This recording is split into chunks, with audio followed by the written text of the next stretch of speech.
Жакында эле Казакстандын белгилүү ырчысы Төреғали Төреалинин концерт учурунда тартылган видеосу коомчулукка желдей тарап, кызуу талкууга алынды. Анда ырчы аталган өлкөнүн Павлодар шаарына концерт коюп келген. Концерт учурунда күйөрмандары менен сүрөткө түшүп жатса, улуу муундагы киши анын сүрөткө түшпөй ырдоосун талап кылган.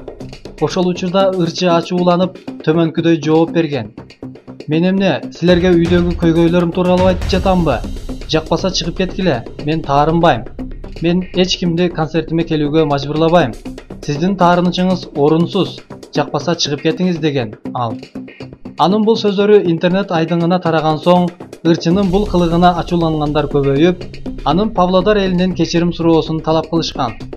Ал гана эмес, аталган өлкөдөгү радиолордун бири ырчы элден кечирим сурамайынча анын ырлары эфирден кетпей турганын билдирген. Мындан улам Төреғали Төреали өз ой-пикири менен бөлүшкөн. Мен ачууга бат алдырып жиберем. Ал адамга кыйкырып алган соң көпкө чейин жаман болдум. Аны таап кечирим сурагым келди. Бирок тапкан жокмун. Ошентсе да жалгыз мени күнөөлөгөн туура эмес. Ал абдан жүрөккө жете турган сөздөрдү айткан. Видеодон анын сөздөрүн кесип салышыптыр, деген ырчы.